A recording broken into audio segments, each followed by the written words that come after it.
Donald, né? Com o Monroe. Ele tá sendo chamada de doutrina Monroe. Por isso que ele tá vindo com tudo no continente de cima a baixo. E você pega os Estados Unidos, por conta das políticas do Partido Democrata, e como o pessoal simplifica um pouco, eu tomo muito cuidado hoje para falar de globalista, porque globalista virou xingamento. Sim. Então, globalista. Em 2017, você pegava uma coisa, todo mundo era comunista. Aí, o peladão do Man era comunista. Que era.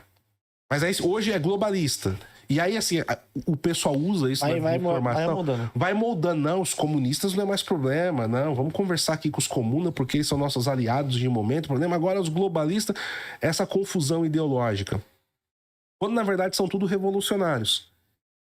E aí, o que a gente tem nesse interim? Donald Trump, ele tem uma posição, inclusive, diferente do que foi no primeiro mandato dele. Tá? Ele tá com muito mais o pé na porta. Ele estabeleceu, ele criou uma organização interna junto com a Heritage Foundation, tá? Que foi o Project 2025. É engraçado, porque a gente tava até conversando aqui antes de entrar ao vivo, né? E muitas vezes você trabalhar com geopolítica é indigesto, porque você tá ali falando de coisas que vai explodir daqui 6 meses. Aí quando explode, todo mundo tá falando. Mas aí quando você tava falando 6 meses antes, ninguém queria saber. A gente começou a fazer um trabalho em cima do Project 2025, junto com o Lucas Ribeiro, né, que é um outro autor, é um internacionalista fantástico também, formado na Colômbia, lá da Bahia, um grande amigo. E o Lucas Ribeiro, eu e ele, a gente sentou, começou a analisar esse documento. E aí o pessoal, não, mas o Trump falou que não tem nada a ver. Esse documento, isso aí inventaram, porque a mídia americana tava caindo em cima. A gente falou, galera, o Trump tá falando isso para não impactar na eleição. Mas esse documento é a base do que vai vir. O Trump foi eleito, ele tá seguindo a cartilha do projeto 2025. E é um projeto de base importante porque lá você vai ter todo o primeiro, segundo, terceiro escalão de governo com indicações já de pessoas mapeadas e prontas para assumir cada cargo. Não. Se a pessoa sai, já tem um substituto indicado ali nesse documento. Tem 1000 páginas. Sim, isso é trabalho de base. Exatamente. É assim que você muda as coisas com eleição. Não é chegando lá e depois... Ixi, caramba, e agora, o que eu vou colocar? Verdade. Então, problema... Entendeu porque eu tô falando que nosso problema é de 20, 40 anos lá pra frente ainda? Sendo realista... Isso não significa que a gente tem que abandonar tudo, não tem que fazer nada, não tem como remediar coisas desse meio tempo. Não tô dizendo isso. Tô falando que, só que sendo realista, o trabalho é árduo, é saber o tamanho do caminho. Mas voltando. E ali tem todo o caderno de política externa dos Estados Unidos, a interna e a externa. E o caderno de política externa dos Estados Unidos coloca que a prioridade é voltar com a doutrina Monroe, tá? Monroe foi um presidente americano do começo do século XIX, 1824, 16 ou 24. Bem na época ali que o Brasil estava começando a ter a sua independência, né? Surgiu o Império do Brasil. E essa doutrina Monroe definiu que os Estados Unidos tinha que exercer a sua força gravitacional geopolítica no continente americano. Só que isso, depois da Primeira Guerra Mundial, foi sendo abandonado aos poucos. Então, os Estados Unidos ficou muito focado no Pacífico, muito focado no Oriente Médio, na guerra ao terror. Sim. E isso fez com que vários países, primeiro a União Soviética, na Guerra Fria, exercesse uma força geopolítica aqui. Aí entra o Foro de São Paulo, pra gente entender a questão do Fidel, os grupos revolucionários. Aí tem toda uma miríade que dá pra gente entrar, uma outra oportunidade que hoje não daria pra falar disso. E atualmente a China. E você ainda tem uma influência russa, chinesa muito forte no continente. Sim. O que os Estados Unidos estão fazendo? Existe uma doutrina militar chinesa que está sendo aplicada diplomaticamente, tá? Que é de você cercar. Durante a Guerra Civil Chinesa, o Mao Tse-tung, ele tinha estratégia, não era de invadir as cidades e tomar aquelas cidades. Ele cercava as cidades, tomando vários vilarejos, até que todas as linhas de suprimento, essas cidades ficassem isoladas e elas sucumbiam. O Xi Jinping, principalmente, já é presidente da China há 13 anos, ele aplica muito essa doutrina. Então, a partir disso, eles começaram a cercar os grandes inimigos chineses ao longo do tempo. E os Estados Unidos passou por esse processo de ser cercado.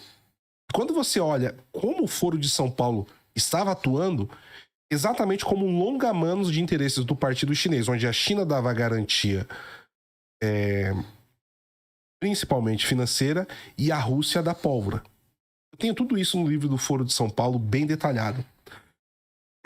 Só um minutinho.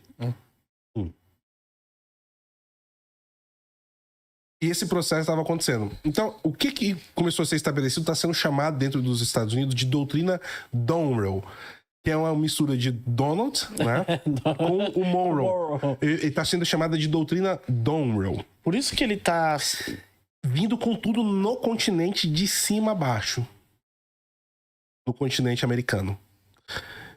Por exemplo, a questão da Groenlândia. Eu acho que os primeiros 3 meses do Donald Trump como presidente foi meio desastroso, meio desastrado, principalmente por uma guerra civil dentro do Partido Republicano de 2 alas. Depois a gente pode entrar nisso, se você quiser. Mas depois ele foi ajustando a medida. Mas você viu a questão da Groenlândia. Sim. Você viu a questão do Canal do Panamá. Você viu a questão da Venezuela. Você tá vendo a questão de Cuba, Nicarágua, México e o Brasil. Então, e rapidamente, eles estão começando a exercer o soft power e o hard power geopolítico para transformar novamente a América Latina uma zona que esteja sob a força gravitacional. Influência do... mas a soberania, eu não quero. Meu amigo... problema. Você sempre vai ter. Vai ter uma influência de um país. Você vai ter o Brasil é uma potência média e ele vai, de alguma forma, trabalhar sobre uma influência maior de uma das 2 grandes potências. Isso significa que você não pode ser hábil e andar nos 2 mundos? Sim. Claro que pode. E é aí que a gente entra novamente no problema ideológico. Ou só o financeiro. O que a gente via, até mesmo no governo Bolsonaro, o próprio Tarcísio. Não, dinheiro não tem cor. Vendendo tudo pro Partido Comunista Chinês. Verdade, tudo. Não, peraí, o dinheiro tem cor e você tem interesses nacionais que você tá entregando na mão de um partido estrangeiro. Um partido que tem um exército. E tanto que, se você for analisar o quanto de carro que veio da China, até pra ministros aí. Pois é. De graça? Como assim de graça? Então, você sabe, tem países que estão proibindo funcionários públicos de ter carro chinês, celular chinês. Por quê? Porque já tem uma desconfiança muito grande que esses carros têm um sistema de escuta, porque eles são todos integrados na internet. Existe uma lei dentro da China que é o seguinte: você vai pegar lá o seu celular, um iPhone. Chega lá o FBI, chega na Apple, fala assim: olha, tem um caso aqui assim que eu tô investigando, eu preciso que você quebre a criptografia desse celular pra mim. A Apple vai falar: não vou quebrar. Por que não? Porque isso aqui vai ferir tal ponto da Constituição, da lei tal aqui do estado que nós estamos, tal, vai descer até no ponto do condado, vai virar uma treta lá na Suprema Corte e não vai conseguir. Não vai conseguir. Talvez num caso muito específico, só mas do terrorismo, acho que só no caso do terrorismo, talvez, né? Talvez. Depende muito do caso. Na China, você tem uma lei que toda empresa deve fornecer qualquer informação que o Partido Comunista peça através da justiça. Ou seja... qualquer informação. Então, vamos lá. Você tem lá o carro da BYD. E deram para um monte de ministro do TSJ. O pessoal tá lá, saindo com as amantes, tocando a putaria, falando de tramóia. Dentro do carro. E o carro é integrado, com o sistema com internet e tal. Tá bom. É óbvio que os chineses não vão pegar lá a escuta de todo mundo e ficar ouvindo. Não, mas peraí. Quem a gente deu o carro aqui para esse cara? Vê aí se você encontra. Esse cara aqui virou uma pessoa de interesse para mim. Vê o que você encontra aí. Puxa aí pra pelo mim. Sistema. Pelo sistema. Tá. Faz uma pastinha, entrega na mão de um diplomata chinês. Aqui.